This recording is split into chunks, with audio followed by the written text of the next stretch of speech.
Hello, friends. I'm Susan Boback, the card connoisseur, and you might say that I've been missing in action. I've had a lot of technology issues, and the kind of thing that maybe might discourage me from coming back, but I'm not discouraged. I just want to try again. So thanks for coming by. I'd like to show you some ink techniques that I learned when I first became a demonstrator 5 years ago, and that I think are perfect for beginners and avid stampers and crafters like myself. The one you see on the left is you just use ink on existing paper ideas. So this is using color block paper. The design for the background is already there. You just stamp on top. And I think you would agree this makes a really nice card. This one that I'm going to show you is you add the ink to the white cardstock and then you stamp your image on top. And then this one uses paper that has a lot of texture to it. You could use watercolor paper, and you will drag an ink block across here and make your own background. So here's some more before we get started. Here's some other prints I've made, same as this. Here's one where you can see that I've added the ink and made my own ink blocks. And here's another one with, I call this the mulberry paper, which is sold by Stampin' Up! Right now, called specialty paper, but it has a lot of fibers to it. So let's get started. I will just show you some very basic ideas on how to do the simplest version. Now, this is using paper right now by Stampin' Up! Called Splash of Sparkles, and one side of it is metallic, and usually that's what you find me going for. I love metallic, and I love the way it catches the light. But here's the papers, and I just couldn't resist doing a mock ink technique. So let me show you how I did that. Now, I have to give you a little piece of advice that has nothing to do with this ink. But what this has to do with is, please take my advice and don't move your craft room from one room to the next in the middle of your projects. I cannot find this stamp set. I'm sure it's here somewhere. Now, I like to add ink. I like to add ink with a water-based marker. Now, Stampin' Up! Doesn't carry these currently in 2026, but there are other water-based markers that you can use. And the reason I say water-based is you don't want to add alcohol-based to any stamp, because of the alcohol in the ink. It's going to dry instantly, and you're not going to be able to stamp. So when I first started as a demonstrator 5 years ago, this is how I invested in all of the colors, is I got one of each of the water-based markers so that I could use it like this. Now, if you've never used ink to stamp, remember that you're not using the point. You're just laying it on its side, and you're just covering it all. You don't have to be too particular. And then you would just turn it over, stamp it down, give it some pressure, and there's your image. Now, it will get a little darker, and I think you have to kind of play around a little. Then you could always take another little color and add some color in here.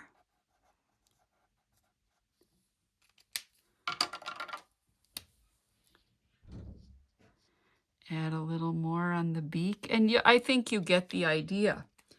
So that is how you would do this color block with the paper. Now, this next one that I did,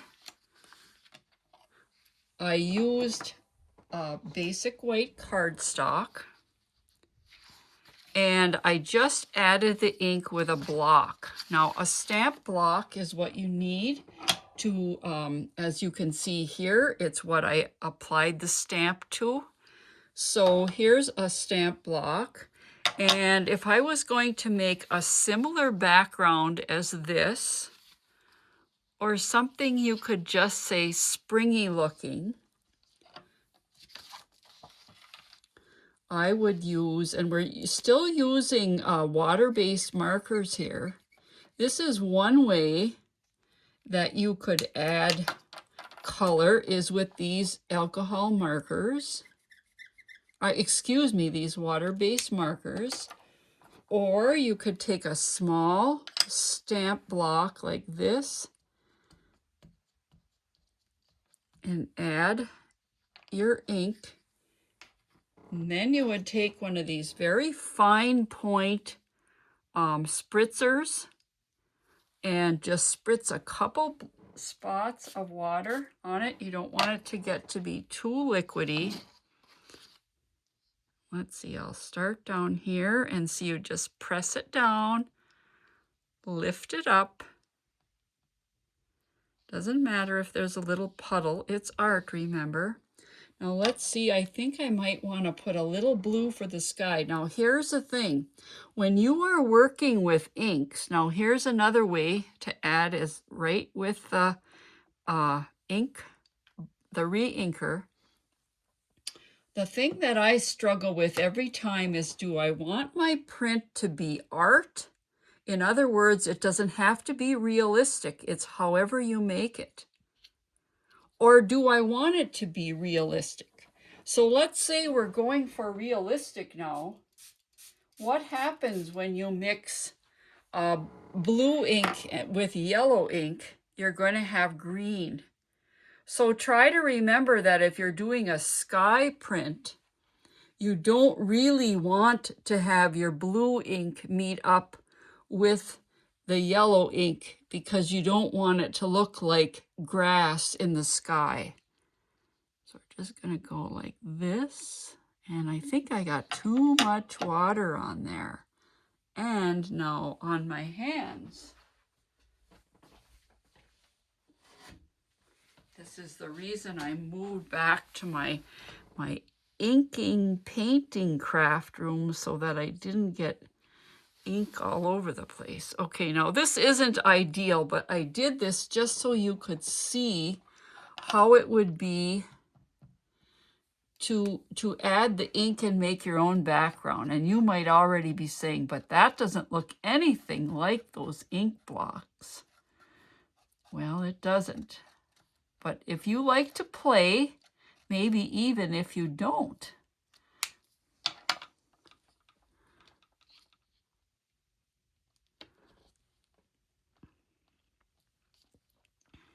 oh, not perfect, but I hope you get the idea. I'll do one of these and post it later. You can check it out over on my Instagram page. Now here is this paper that I call it mulberry paper. When Stampin' Up! Sold it many years ago, it was called mulberry paper. And when I looked at it online now on other sources, they do call it mulberry paper. Now, I'm gonna do some more colors. If you look at this one, this is what we're looking at now. You can see the various colors. So I'm going to be adding more ink to this, because this is absorbent like watercolor paper. And you would want to have a lot of ink on there. Now you can do it with just a little ink, but you would want to have a lot of ink. Now see, I have yellow against the purple. I kind of did that backwards, so I guess I'm going to have to think backwards. I'll spritz this purple and blue. Now with this one, we're going to slide it across. We're just going to go like this, and we're going to move it.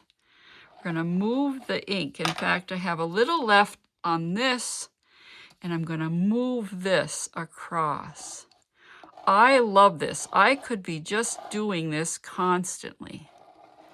I'll see, you can just move it across like that. Now this is a far cry from the ink are the color blocks here. But you can see already, I hope, that you can just make your own backgrounds. Now here's some green, and this is with the water-based marker, but let's try it with a little drop of the actual re-inker. I would also say don't you wear your best clothes or don't have anything nearby that that you wouldn't want to get spritzed, because that happens sometimes. Okay, now we're going to slide it across again. Move it on here. Slide it across. You might need a heat tool to dry this. See how you can move it around? Oh, I just love that you can do that. I think I'm going to put maybe a little more purple in there. I'll use the other side of the block, or no, I'll use this one.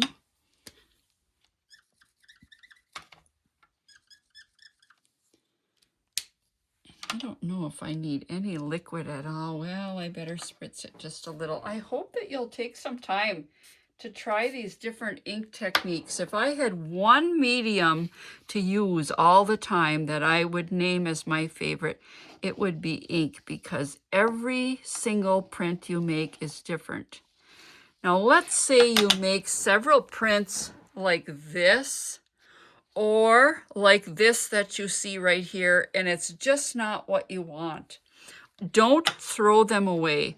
I have a whole box of prints like this that I've used that didn't seem like anything good at the time, but then I needed some cardstock or something for die cuts, and it's perfect to use with a die cut. You wouldn't think so, but I'm telling you, you'll be happy that you have them. Okay, I've cleaned this off. Now I hope my little ducky is gonna stay on there. I don't know. I should have brought a black or a gray. This isn't the color that I would use on a duck, but I want to use it a dark color so you can see how it would go. You could stamp this also with a flower stamp. Okay, that's good enough there. Just squirt it a couple times. Here's our little duckling. Maybe he's the ugly duckling like in the story. Oh, ick, I don't like that at all. Well, you know what I'm going to do? I'm just going to see. No, it doesn't go. Well, this definitely didn't turn out at all like I had hoped it would. These are my two samples, and you can see that they're certainly not very good, but I hope that you would play around with basic cardstock and some either watercolor paper, mulberry paper, and make some prints of your own. This doesn't have to be a holiday card that you're working on. It could be anything if you didn't have this color block paper. So thanks for joining me today. I hope to be back regular with some more ink techniques. Wherever you are, whatever you're doing today. Oh no, it's snowing again here in the upper Midwest. I thought spring was coming. Wherever you are, take some time for yourself and go get creative. Bye for now.